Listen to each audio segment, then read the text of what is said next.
Olá pessoal, tudo bem?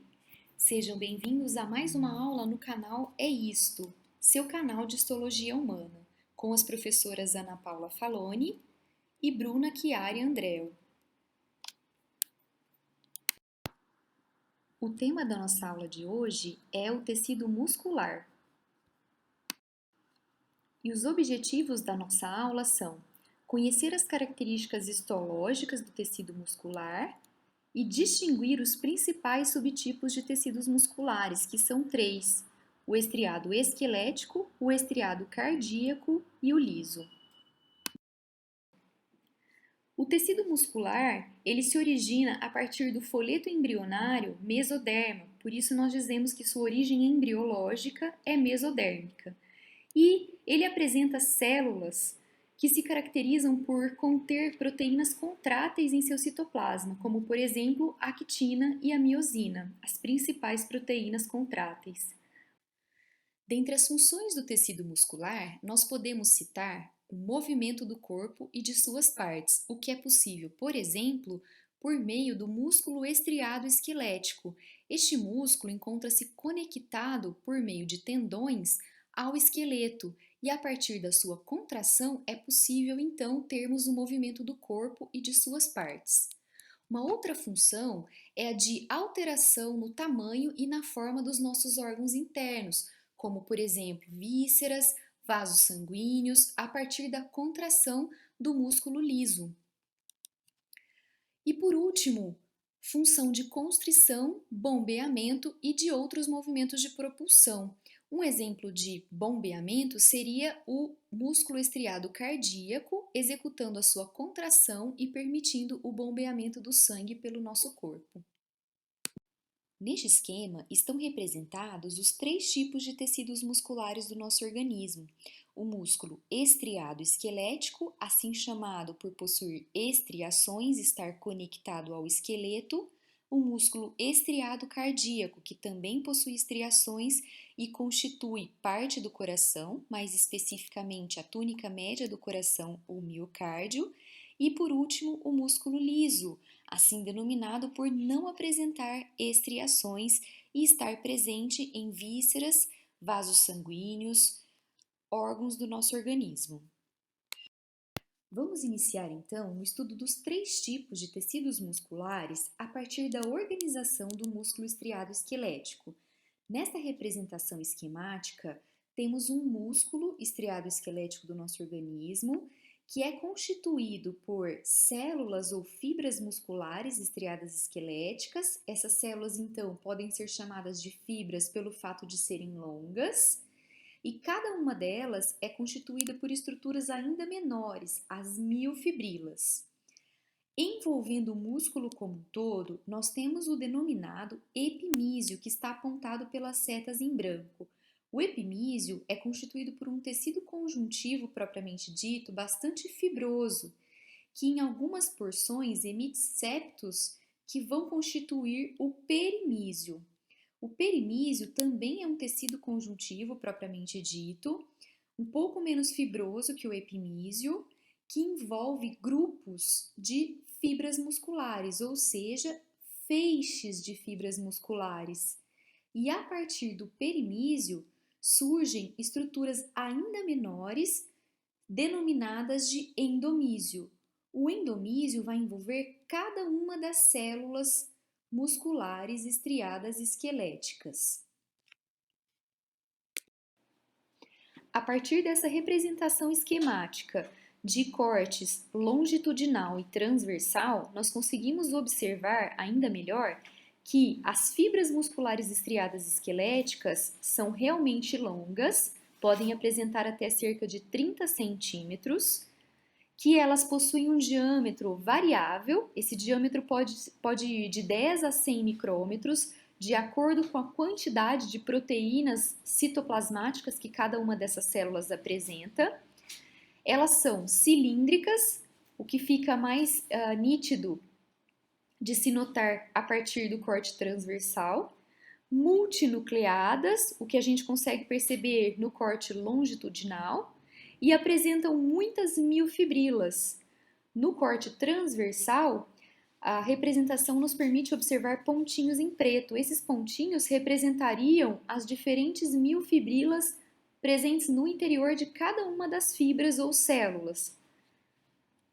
Além disso, em ambas as secções, nós notamos a presença de núcleos periféricos. Esses núcleos estão localizados próximos ao sarcolema, ou seja, a membrana plasmática das células musculares. E é importante mencionar que esse músculo estriado esquelético apresenta uma contração forte, rápida, voluntária e descontínua. Nesta fotomicrografia, obtida a partir de uma imagem visualizada em um microscópio de luz, podemos notar ao centro a delimitação de uma fibra muscular estriada esquelética e um corte longitudinal. Notamos que essas fibras elas apresentam núcleos periféricos e que entre uma fibra muscular estriada esquelética e outra, no caso aqui nós temos 3 fibras visualizadas nessa imagem, a central, uma acima e uma abaixo, entre elas nós podemos notar a presença de endomísio. Aonde está representada a letrinha E, nós temos inclusive a presença de um vaso sanguíneo, né, que está no tecido conjuntivo frouxo do endomísio. Além disso, é possível observar e fica nítida a presença das estriações transversais que se repetem ao longo dessas fibras, dessas 3 fibras. Quando visualizamos o mesmo tipo de corte em sentido longitudinal, porém com outro tipo de coloração e utilizando-se um microscópio de luz com filtro de polarização, nós notamos a repetição de bandas claras e escuras ao longo da fibra. Essas bandas foram denominadas de bandas A e bandas I. Isso se deve à luz polarizada bater nessas regiões e se desviar ou não. Essas regiões podem ou não alterar o plano da luz polarizada. No caso das bandas que não alteram o plano da luz polarizada, elas são chamadas de isotrópicas ou bandas I. E as bandas que alteram o plano da luz polarizada, elas são chamadas de anisotrópicas ou bandas A. Então, este filtro de polarização, ele permite uma maior organização da luz. E deste modo, em algumas regiões onde há diferentes tipos de proteínas localizadas, como por exemplo nas regiões de bandas a gente tem uma alteração do plano desta luz polarizada. E por isso nós temos a formação dessas regiões mais escuras. Ampliando-se uma das regiões deste músculo do braço, nós notamos a presença aí de um feixe de fibras musculares estriadas esqueléticas, bem características. Elas estão representadas como estruturas alongadas, com vários núcleos, sendo esses núcleos periféricos e ainda apresentam estriações. Quando nós ampliamos ainda um pouco mais uma porção de uma dessas fibras, notamos mais claramente a repetição das estriações e no interior dessa célula ou fibra muscular, vemos ainda a presença de estruturas menores que são chamadas de miofibrilas. Quando ampliamos uma pequena porção de uma das miofibrilas que constitui essa célula ou essa fibra muscular estriada esquelética, notamos a presença de estruturas que se repetem ao longo dessa miofibrila. São os chamados sarcômeros ou unidades contráteis do músculo estriado esquelético. Estes sarcômeros, eles vão de uma linha Z, que está representada à esquerda, até a próxima linha Z, representada à direita. Além disso, nós vemos também no sarcômero, neste aumento, uma banda A e uma semibanda I. Por que uma semibanda I? Porque a banda I como um todo está fazendo parte de 2 sarcômeros, do sarcômero que está apontado ao centro e do sarcômero à direita. Então, nós dizemos que cada sarcômero é constituído principalmente por uma banda A e por 2 semibandas I. Se ampliarmos um pouco mais este sarcômero, vemos que ele está constituído por filamentos mais espessos, mais escuros e por filamentos mais finos, mais claros, mais acinzentados nesse esquema.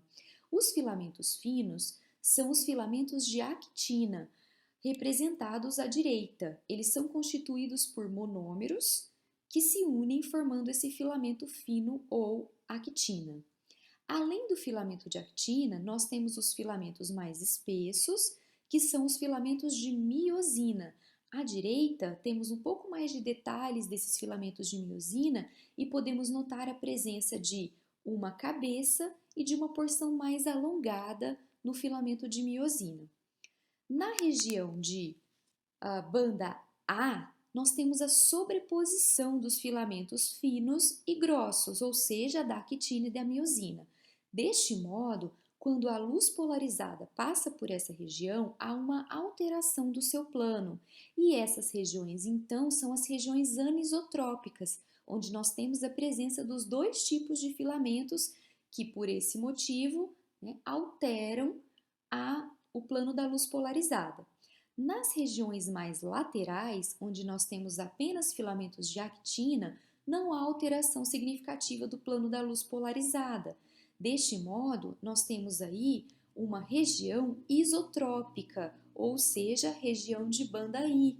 No caso do sarcômero, nós temos duas semibandas Is, ou seja, duas regiões em que nós temos a passagem da luz, luz polarizada, né? Utilizando-se o filtro de polarização e observando-se no microscópio de luz por meio de uma coloração especial, e nós não teremos uma alteração significativa do plano da luz polarizada nas regiões de bandas ou semibandas I.